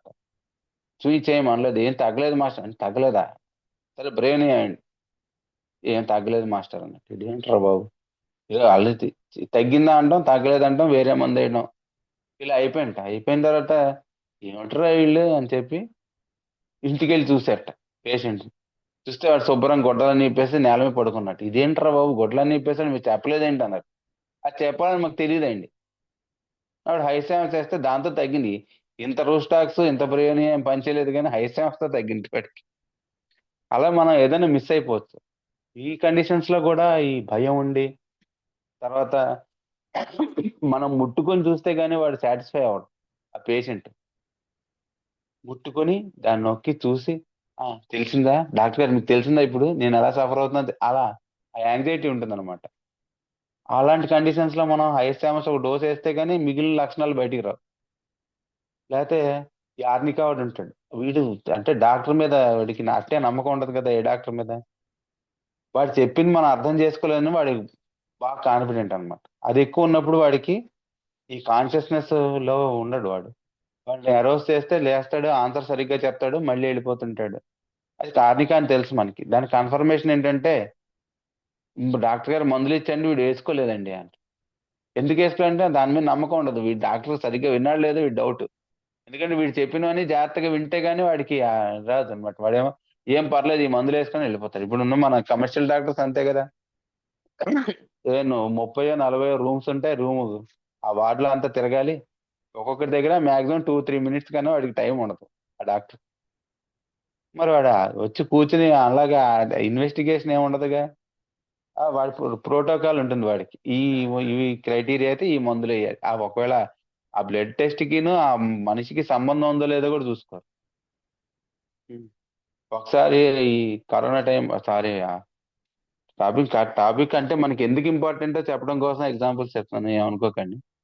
ఈ కరోనా టైంలో ఒక ఆవిడ ఫోన్ చేసింది అర్ధరాత్రి 2:30కి చేసి, మాస్టర్ గారండి ఏ హాస్పిటల్లోని బెడ్లు దొరకట్లేదండి. ఎందుకు బెడ్లు ఏమైందని? ఎక్కడ దొరకట్లేదు, నాకు ఏమవుతుందండి? ఏమైందన్న అంటే ఆక్సిజన్ సాచురేషన్ పడిపోయిందండి, 70కి ఇంకా అలా పడిపోతుంది, 60కి వచ్చేస్తుంది. ఎప్పుడు పెట్టినా 70కే ఉందండి. ఈ నీకేమైనా ఆయాసం ఉందంటే లేదండి. జ్వరం వచ్చిందా అంటే లేదండి. దగ్గు కఫం ఉన్నాయంటే లేదండి. మోషన్ అవుతుందా ఆకలిస్తుందా వేస్తుంది. ఫస్ట్ ఆ మిషన్ తీసి బయటపడే కొత్తది కొనుక్కొని చూడని చెప్పాను. అందులో బ్యాటరీ అయిపోయింది అనమాట. తీసి మామూలు పెడితే నార్మల్ గానే 96 ఉంది. అది ఇప్పుడు అంటే మన ఒకసారి acute గా మనం కూడా కంగారు పడిపోయి వెరిఫై చేసుకోకుండా మందులు వేయటం వల్ల కేసు కాంప్లికేట్ అయిపోతుంది. కాబట్టి పేషెంట్, అటెండెంట్ ఎలా ఉన్నారు, వాళ్ళ సెన్సిటివిటీ ఏంటి, ఇవి కూడా మనం ఒక గ్లాన్స్ లో అబ్జర్వ్, అంటే అనుభవంలో వస్తుంది కరెక్టే, కానీ ఒకసారి అబ్జర్వ్ చేయగలిగితే మనకి ఎక్కువ బెనిఫిట్ అన్నమాట. టోటాలిటీ ఏది సెలెక్ట్ చేసుకోవాలనే దాంట్లో మనకి అప్పుడు పట్టు వస్తుంది.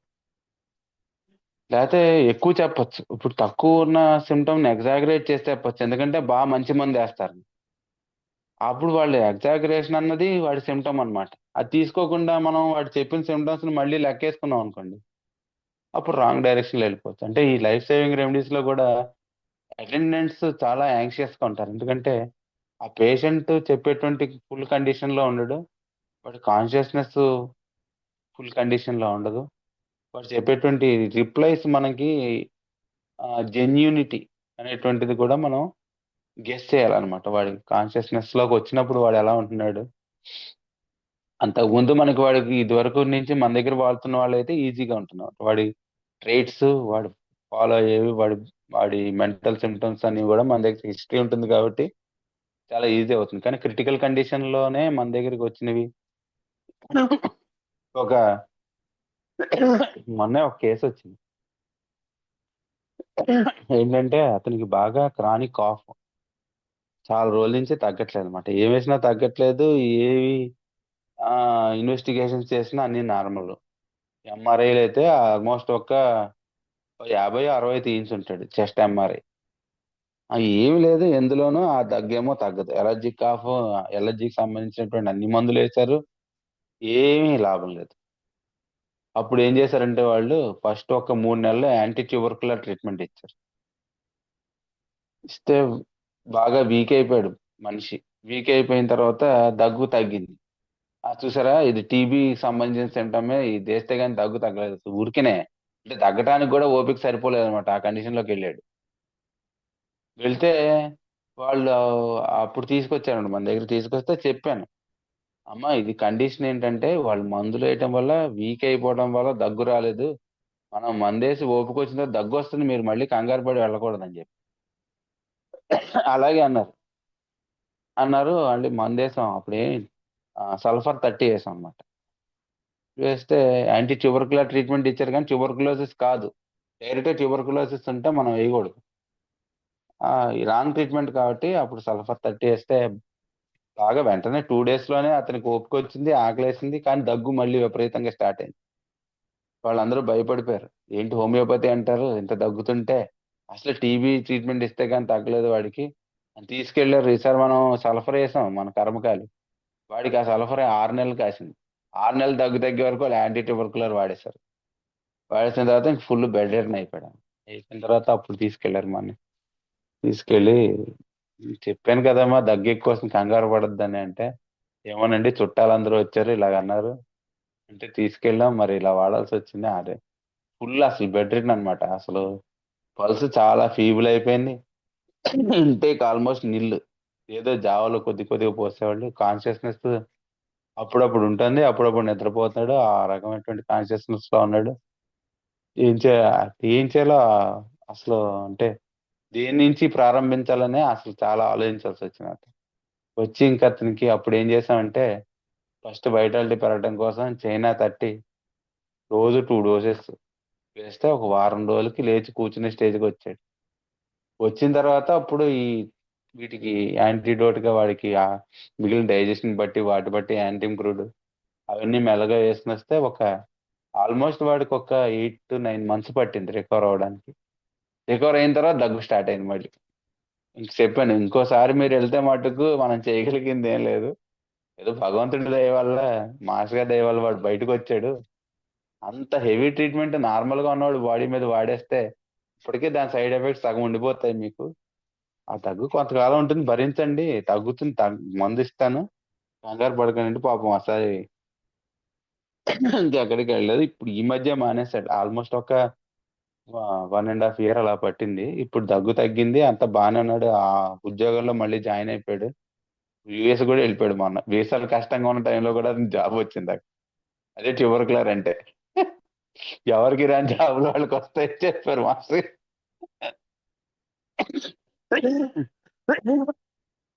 అలాగా ఈ డిజిటాలిస్ట్ ఇవన్నీ లడంపాలు మనం ఆ ఈ ఇంజురీస్ లో లేకపోతే ఈ డయాబెటిక్ ఫుట్ లో గ్యాంగ్రీన్ లో బాగా అయిపోయి వాసన వచ్చేసి చాలా హారబుల్ గా ఉంటుంది కండిషన్.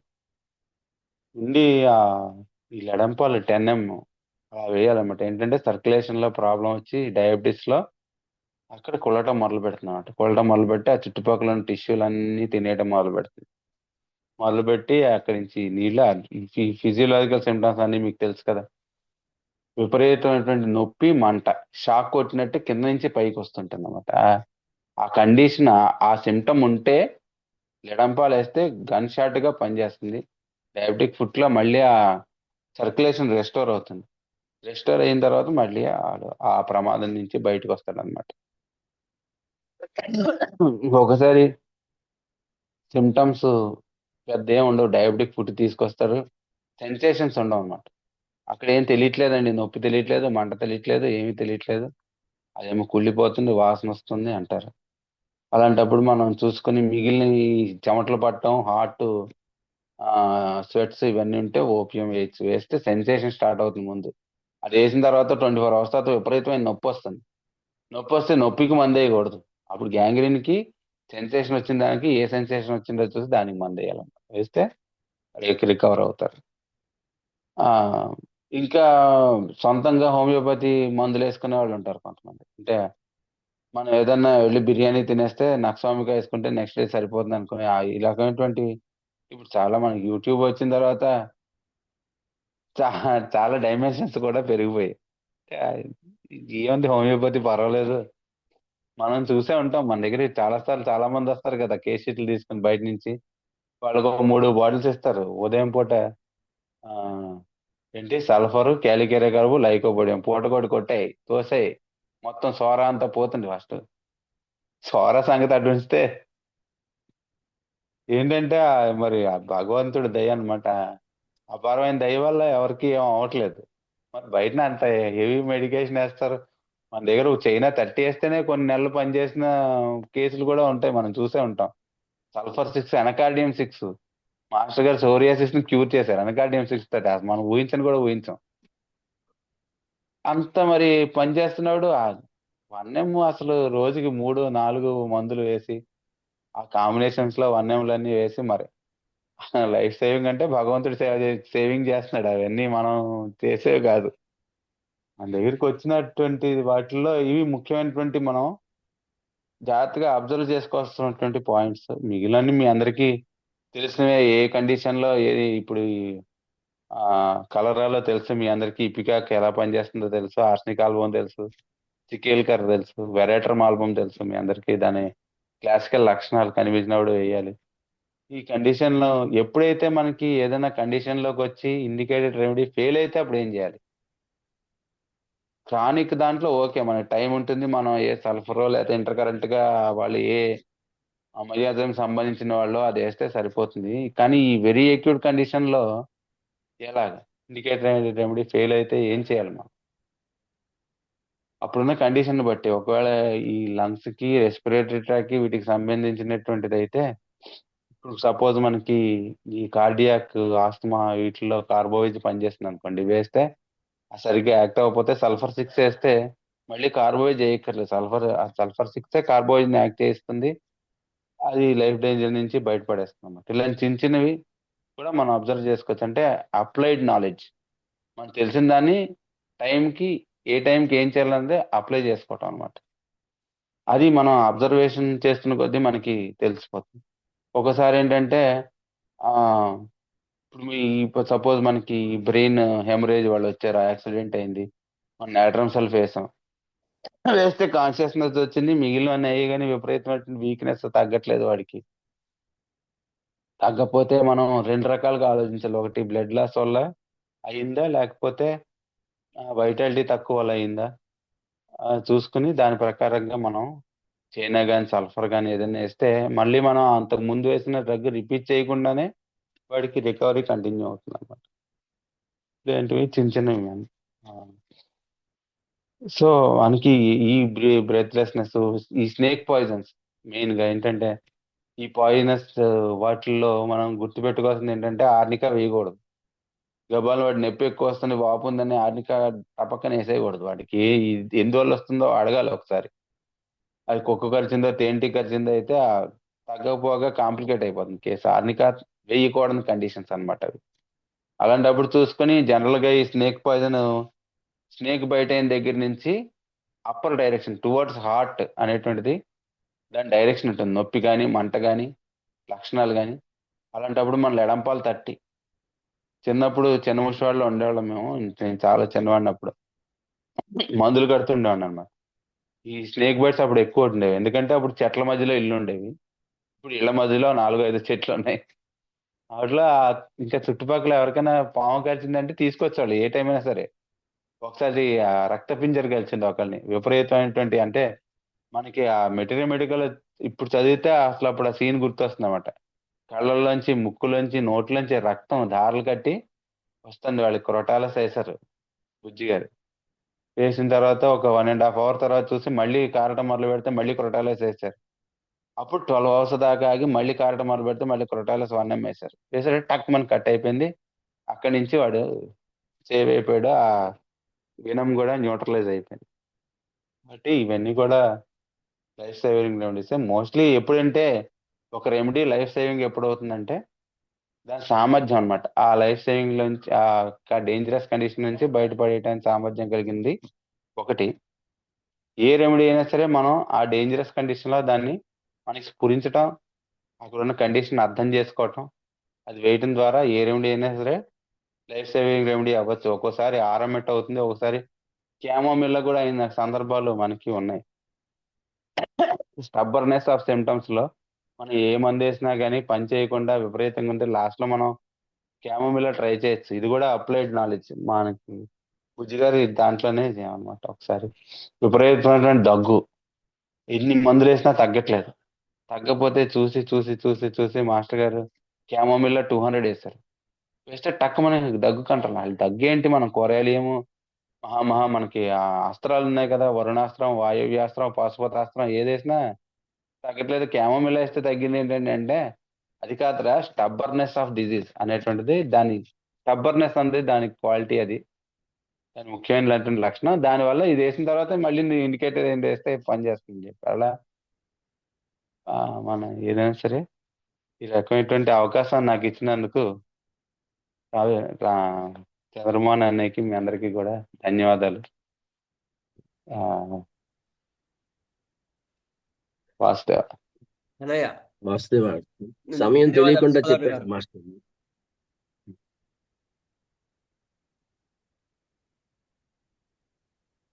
అడగండి ఎవరైనా.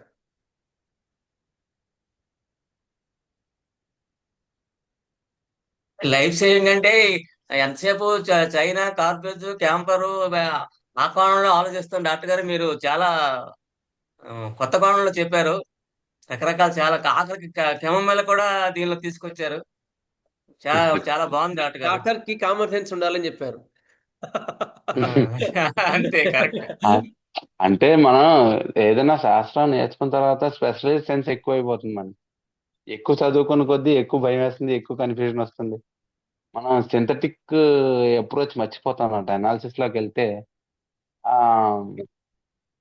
మేము అంటే కాలేజీకి వెళ్ళి చదువుకున్నాం కాబట్టి చెప్తున్నాం. ఎక్కువ అనాలిసిస్ లోకి వెళ్ళిపోయి ఈ సిమ్టమ్ ఏ డ్రగ్ లో ఉందని చూస్తాం. ఆ సిమ్టమ్ 1,00,000 దగ్గరలో ఉంటుంది. దేంట్లో చూస్తాం? పేషెంట్ ని చూడడం నేర్చుకోవాలన్నమాట. చూడడం నేర్చుకుంటే మనకి ఎక్కువ బెనిఫిట్. పేషెంట్ ని మర్చిపోయి సిమ్టమ్స్ లో పడిపోయి పేషెంట్ నుంచి దూరంగా వెళ్ళిపోయి రిపర్టరీలో పడి మెటీరియల్ మెడికల్ లో పడి ఉంటే మనకి మిస్ అయిపోతాం. పేషెంట్ ని చూస్తేనే మనకి ఎక్కువ. పేషెంట్ కదా మనం మందు వేయాలి, సిమ్టమ్ కో దానికో వేస్తే సరిపోదు. వాసుదేవ వాసుదేవ. ఎక్యూట్ వరకు విన్నాం సార్ ఇంతవరకు. ఎక్యూట్ లో పని చేయకపోతే చేతులు తెచ్చే కండిషన్ నుండి మీరు ఇంకా ఎక్యూట్ లో క్రానిక్ ని చెప్పారు sir. Thank you sir Vasudeva. ఇవన్నీ అంటే నా సొంతం ఏం కాదు, బుజ్జి గారు మన చంద్రమోహన్ అన్నకి తెలుసు బోల్డ్ అంత, నాకన్నా ఎక్కువ కాలం ఉన్నాడు బుజ్జి గారి పక్కనే, చాలా అబ్జర్వ్ చేశాడు. అదే నేను ఉన్న కొన్ని కొన్ని రోజుల్లో నాకు కలిగిన అనుభవాలు అనమాట ఇవన్నీ. ఆయన ఎలా అప్లై చేశాడు, ఎలా మాట్లాడేవాడు పేషెంట్ తోటి, ఎలా చూసాడు. నేను ఎక్కువ ఆయన ఇప్పుడు ప్రశ్నలు వేసింది కూడా లేదు, ఆయన ఎలా చేస్తున్నారో అబ్జర్వ్ చేయటమే నా పని. మాస్టర్ గారు ఇప్పుడు అనంతకృష్ణ గారితో మెడికల్ టూర్కి వెళ్ళామని, ఆయన ఎలా వేస్తున్నారు, ఎలా అర్థం చేసుకుంటున్నారు పేషెంట్ ని, అదే నేను నేర్చుకున్నది అది. మిగిలిన ఈ మెటీరియల్ మెడికల్ ఇవన్నీ మనకి అన్ని క్లాసులు ఉన్నాయి, అన్ని చోట్ల నాలెడ్జ్ ఉంది. మనం నేర్చుకోవాల్సిన ఎవరైనా పెద్దవాళ్ళ దగ్గరికి వెళ్తే ఏంటంటే వాళ్ళు పేషెంట్ ఎలా చూస్తున్నారంటే మేము ముఖ్యమైనటువంటి విషయం అన్నమాట నాకు అనిపించింది. నమస్తే సార్, వాసుదేవ్ సార్. వా- సార్ అనంతపురం నుంచి మాట్లాడుతున్నాం సార్. సార్ ఈ మదర్ టించర్స్ 2-3 కలిపి ఒకేసారి వాడొచ్చునా సార్? మదర్ టించర్స్ వరకు వాడచ్చు అని బుజ్జి గారు చెప్పారు. మదర్ టించర్స్ కాంబినేషన్ వాడచ్చు, టిష్యూ సాల్ట్స్ కాంబినేషన్ లో వాడచ్చు. అది కాకుండా మిగిలినవన్నీ కూడా 30లో 4, 200లో 4 అలా వాడకూడదు అని చెప్పారు. Thank you. Range of action mother tincture లో చాలా ఫిజికల్ లెవెల్లో ఉంటుంది కాబట్టి దాని ఫిజియలాజికల్ క్వాంటిటీలో ఉంటుంది. డీప్ గా మన కాన్స్టిట్యూషన్ డిస్టర్బ్ చేయదు కాబట్టి పర్వాలేదు అని చెప్పారు మాస్టర్.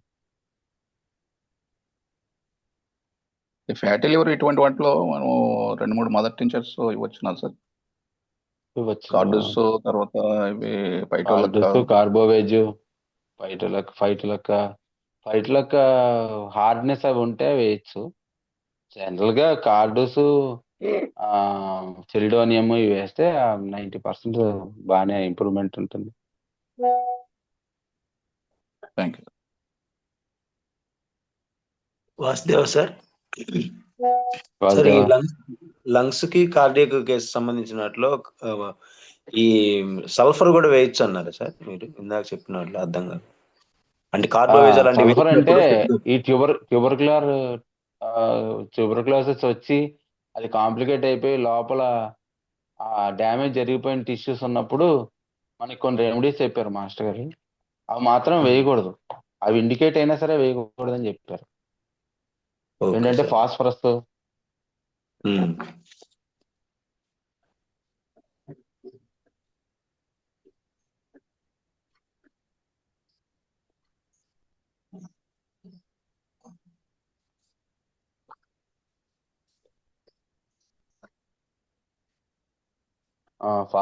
సైలీషియా ఇలాంటివి మనం వేస్తే ఏమవుతుందంటే మనం ఈ మందు వేయటం వల్ల ఇంకా కాంప్లికేట్ అయిపోతుంది కేసు, చేయజారిపోతుంది. Okay sir, thank you. Sulphur వేయాలంటే హెపార్ సల్ఫ్ అలాంటిది ఏదైనా చూసుకుని ఏది ఇండికేట్ అవుతుందో అలాంటివి వేస్తే కొంచెం సేఫ్ అని చెప్పారు మాస్టర్. డైరెక్ట్ గా సల్ఫర్ వేస్తే మటుకు డ్యామేజ్ చేస్తుంది. Okay sir, thanks sir. Vasudeva చక్కని అనుభవ జ్ఞానాన్ని అందించారు. భగవద్గీత ఒకటే ఉన్నా ఎవరి వ్యాఖ్యానం వాళ్ళకు ఉన్నట్టు వారి అనుభవ జ్ఞానాన్ని మాకు తోడిచ్చి చక్కగా చెప్పిన సోదరులు అనంతాచార్య గారికి, వారికి కృతజ్ఞతలు. వారి అమూల్యమైన చాలా చాలా థ్యాంక్ యూ అన్న. వీఆర్ వెరీ హ్యాపీ, చాలా సంతోషం మీ అందరితో కలిసి టైం స్పెండ్ చేయడం హ్యాపీ. ఈ గురు పూజల పనులు ఈ ధనుర్మాసం అంతా హడావిడిగా ఉంది, అందుకనే అంతే. న్యూ ఇయర్ లో న్యూ మెసేజ్ హ్యాపీ.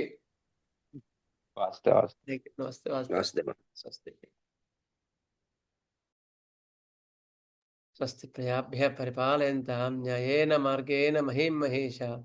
तो ब्राह्मणेभ्यः शुभमस्तु नित्यं। लोकाः समस्ताः सुखिनो भवन्तु, लोकाः समस्ताः सुखिनो भवन्तु। ओम शांति शांति जय श्री राम, जय वासुदेव। వాసుదేవ.